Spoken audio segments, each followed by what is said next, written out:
السلام علیکم ورحمۃ اللہ وبرکاتہ۔ بسم اللہ الرحمن الرحیم، الصلاۃ والسلام علی رسول الکریم۔ معارف الحدیث کتاب الایمان کا سلسلہ جاری ہے۔ حدیث نمبر 25 ہے میرے پاس انشاءاللہ۔ آج ہم دو حدیث کریں گے، حدیث نمبر 25 اور 26۔ یہ تقریباً گزشتہ موضوع کے ساتھ ملتی جلتی ہیں۔ میں پہلے حدیث کی قرات کر دوں۔ انس بن مالک رضی اللہ عنہ قال قال رسول اللہ صلی اللہ علیہ وسلم امرت ان اقاتل الناس حتى يقولوا لا الہ الا اللہ فاذا قالوها وصلوا صلاتنا واستقبلوا قبلتنا واكلوا ذبيحتنا فقد حرمت علينا دماؤهم واموالهم الا بحقها وحسابهم على الله رواه البخاری۔ تو حدیث پچھلے موضوع کی طرح ہے لیکن ڈیفرنٹ ہے۔ اس میں آپ نے یہ دیکھیں کہ یہ نشانیاں ہیں مسلمانوں، یعنی جس میں یہ نشانیاں پائی جائیں وہ مسلمان کہلائے گا۔ انس رضی اللہ تعالی عنہ اس کے راوی ہیں۔ قال رسول اللہ صلی اللہ علیہ وسلم،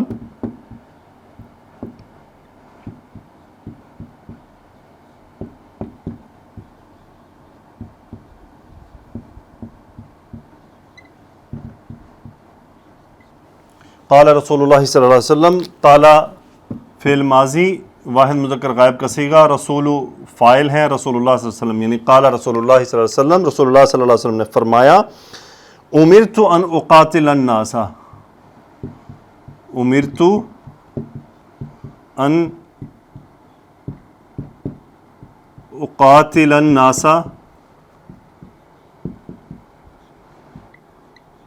حتی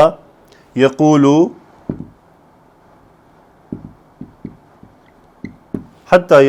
لا الہ الا اللہ لا الہ الا اللہ۔ امرتو، امر امرو، امرتو انا فاعل مجہول کا صیغہ، امرتو مجھے حکم دیا گیا، ان حرف مصدریہ، اقاتل قاتل یقاتل قتال کرنا، اقاتل نصب ہوا ان کی وجہ سے، انا اس کا فاعل کہ ان اقاتل میں قتال کروں، ان ناسا مفعول اقاتل لوگوں کے ساتھ، حتی غایت کے لیے یہاں تک کہ یقولو نون ڈراپ حتی کی وجہ سے، فعل مضارع جمع مذکر غائب کا صیغہ، ہم اس کا فاعل، حتی یقولو یہاں تک کہ وہ کہہ دیں، کیا کہہ دیں؟ یہ مقولہ ہے، لا الہ الا اللہ کہ اللہ کے سوا کوئی معبود نہیں۔ فَإِذَا قَالُوهَا، فَإِذَا قَالُوهَا، پس اذا جب، قالو فعل ماضی، اب ہم اس کا تذکرہ مستقبل میں کریں گے، قالو ہاں مؤنث ہے، یہ اس طرف جا رہا ہے، یہ کلمہ ہے اس لیے مؤنث آ رہا ہے۔ اذا قالوها جب وہ یہ کہہ دیں، وصلو عطف وصلو، صلی یصلی، صلی یصلی سے صلو، ہم فاعل فعل ماضی کا صیغہ ہے، انہوں نے نماز پڑھی لیکن اذا کی وجہ سے ترجمہ ہوگا مستقبل میں، وصلو اور وہ نماز پڑھیں، وصلو صلواتنا، صلاتنا، صلو صلاتنا ہماری نماز، صلاتنا فعل ماضی مرکب اضافی کا صیغہ، نصب آ رہا ہے، یہ مفعول ہے صلو کا، وصلو صلاتنا اور ہماری نماز پڑھیں، وصلو صلاتنا۔ آگے ہے واستقبلوا قبلتنا، استقبل یستقبل، استقبلوا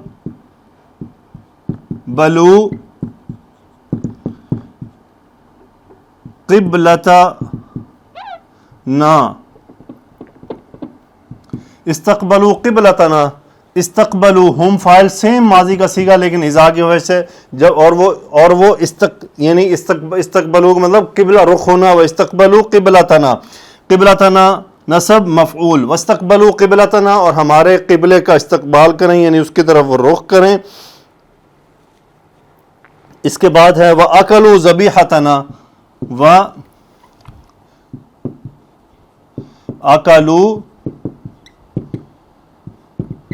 ذَبِيحَتَنَا،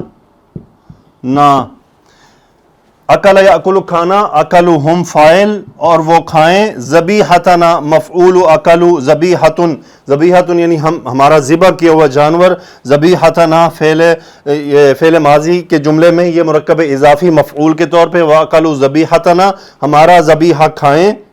فقد اب اس کے رزلٹ میں کیا ہوگا، چونکہ شرط تھا نا اذا، اب یہ شرط جواب آ رہا ہے، فقد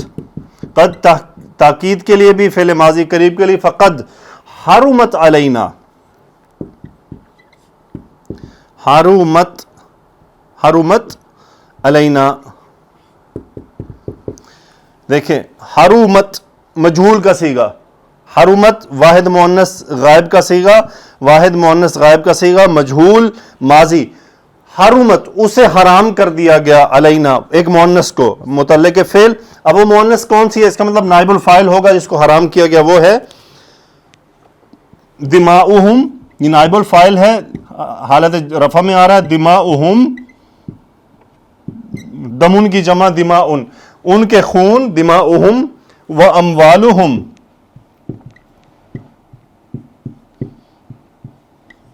اور ان کے مال، مال ان کی جمع اموالن، اور ان کے مال مرکب اضافی ہے، الا سوائے اس کے کہ مستثنی بحقھا، بحقھا سوائے اس کے حق کے ساتھ۔ اب یہ بحقھا میں ہا کدھر ہے، کلمہ کا حق، یعنی کلمہ کہنے کے بعد وہ جو حدود والے معاملات جو ہے قائم ہو جاتے ہیں، ان پہ پھر رسول اللہ صلی اللہ علیہ وسلم حد جاری فرمائیں گے، الا بحقھا وحسابہم علی اللہ، اب یہ ان کی اندرونی باتوں کا جو حساب ہے وہ اللہ پر ہوگا، وحسابہم علی اللہ، حسابہم مرکب اضافی، علی اللہ متعلق خبر، وحسابہم علی اللہ، اور اللہ پر ان کا حساب ہوگا۔ میں ترجمہ پڑھ دیتا ہوں جو شیخ نعمانی صاحب رحمۃ اللہ علیہ نے لکھا ہے۔ رسول اللہ صلی اللہ علیہ وسلم نے فرمایا، مجھے حکم دیا گیا ہے کہ میں لوگوں سے جنگ جاری رکھوں یہاں تک کہ وہ لا الہ الا اللہ کے قائل ہو جائیں، بس جب وہ لا الہ الا اللہ کے قائل ہو جائیں اور ہماری نمازیں پڑھنے لگیں اور ہمارے قبلہ کی طرف رخ کرنے لگے اور ہمارا ذبیحہ کھانے لگے تو ان کے خون، ان کے مال ہم پر حرام ہو گئے سوائے اس کے حق کے، اور ان کا حساب اللہ کے سپرد ہے۔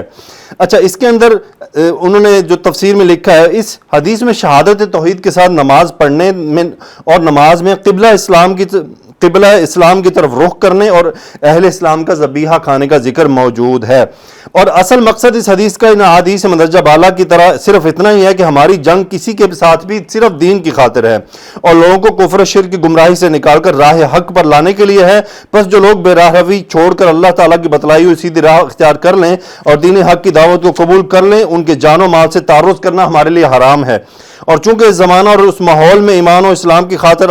ظاہری علامات یہی تھیں کہ آدمی مسلمان کے طریقے پر نماز پڑھنے لگے، نماز میں کعبہ کی طرف رخ کرے، مسلمانوں کے ذبیحہ سے پرہیز نہ کرے، اس لیے رسول اللہ صلی اللہ علیہ وسلم نے انہی علامات کا تذکرہ فرمایا۔ ان حدیثوں میں ایک شبہ اور اس کا جواب فرماتے ہیں کہ ان احادیث پر سرسری نظر میں ایک شبہ ہوتا ہے، اور وہ شبہ یہ ہے کہ اسلام میں جزیہ اور مناسب شرائط کے ساتھ مصالحت کا اصول بھی مسلم ہے، اور ان دونوں صورتوں پر بھی جنگ ختم ہو جاتی ہے، لیکن ان احادیث سے معلوم ہوتا ہے کہ جنگ صرف اس وقت روکی جائے گی جبکہ لوگ دعوت اسلام قبول کر لیں۔ منظور نعمانی صاحب اپنی رائے دیتے ہیں، اس میں وہ فرماتے ہیں کہ ان احادیث کا مقصد اور موضوع جنگ کو روک دینے اور اس کو ختم کر دینے کی صورتیں بتلانا نہیں ہے، بلکہ ان ارشادات میں حضور صلی اللہ علیہ وسلم کا مطمع نظر صرف دو چیزوں کو واضح کرنا ہے۔ ایک یہ کہ ہماری جنگ کی غایت اس کے سوا کچھ نہیں کہ لوگ اللہ کی عبادت کرنے لگیں، اس کی متعین کی ہوئی سیدھی راہ پر چلنے لگیں، یعنی دعوت اسلام کو قبول کر لیں، اور دوسرا یہ کہ لوگ اس دعوت کو قبول کر لیں گے، ان کے جان، ان کے مال ہمارے ذمہ ہیں، یعنی امن ان کو حاصل ہوگا۔ رہا جزیہ یا خاص حالات میں خاص شرائط کے ساتھ مسئلے، اگرچہ یہ بھی جنگ ختم کر دینے کی صورتیں ہیں، لیکن یہ واقعی اسلامی جنگ کی اصل غایت نہیں ہے، یعنی اسلامی جنگ کی اصل غایت قطعی یہ نہیں ہے کہ بھئی ہم کسی جگہ پر جائیں، اس پر حملہ کریں اور ان کو کہیں جی جزیہ لو تو ٹھیک ہے، نہیں تو اصل مقصد کلمہ کی وہاں پر یعنی ان کو کلمہ توحید کی طرف بلانا ہے اور ان کو وہاں لے کر آنا ہے۔ ہاں، جزیہ ایک صورت ہے، وہ کیسی صورت ہے کہ جب وہ انکار کر دیں کہ جی ہم آپ کی توحید والی دعوت کو قبول نہیں کرتے لیکن ہم آپ سے مصالحت کر دیتے ہیں جزیہ دینے پر، تو اس جزیہ دینے کی صورت میں بھی ایک پہلو کھل جاتا ہے، یعنی اس علاقے میں جزیہ دینے کے بعد امن قائم رکھنا مسلمانوں کی ذمہ داری ہے، ان کے مال کی حفاظت مسلمانوں کی ذمہ داری ہے۔ جب مسلمان ان کے ساتھ عدل کا سلوک کریں گے، ایمانی معاملات کے ساتھ ان کے ساتھ سلوک کیا جائے گا، رواداری برتی جائے گی، ان کے ساتھ اچھے اخلاق اپنائے جائیں گے، تو قوی یقین ہے کہ وہ لوگ اسلام سے متاثر ہو کے اسلام قبول کر لیں گے۔ تو اس میں بھی جزیہ قبول کرنے کا مقصد مال کمانا نہیں بلکہ ایک راہ حاصل کرنا ہے کہ ان کے اندر تبلیغ کی جا سکے، ان کے اندر وقت گزارا جا سکے، ان کو سمجھایا جا سکے، ان کو اپنے اعمال کے ذریعے دکھایا جا سکے کہ اسلام ہے کیا۔ تو جزیہ کا مقصد قطعی طور پر کسی کو مجبور کر کے اس سے تاوان لینا بلکہ ایک ٹیکس کے طور پر، لیکن اس کے بدلے میں ذمہ داری مسلمان حکومت کی عائد ہوتی ہے کہ وہ ان کے جان مال کی تحفظ کی ذمہ دار ہوگی۔ اگلی حدیث،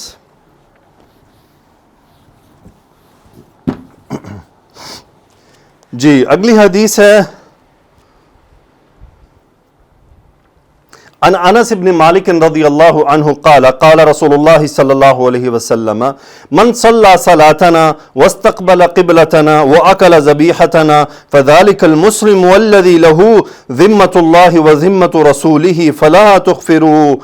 تغفر الله في ذمته۔ اب یہ ایمان و اسلام کی چند نشانیاں ہیں۔ قال رسول اللہ صلی اللہ علیہ وسلم، سیم ریپیٹ ہے،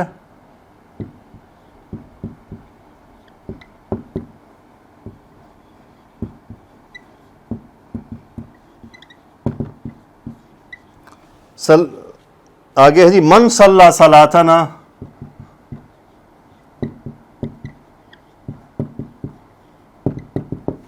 دیکھیں جی من جس نے، موصول صلہ، من صلی، صلی فعل ماضی واحد مذکر غائب کا صیغہ، ہوا فاعل، من صلی جس نے نماز پڑھی، صلاتنا ہماری نماز، منصوب مفعول الصلاۃ۔ اچھا اس میں اب آپ دیکھیں کہ من صلی صلاتنا ہماری نماز سے مراد ہے ہمارے جیسی نماز جیسی ہم پڑھتے ہیں، واستقبل قبلتنا عطف اسی کے ساتھ، واستقبل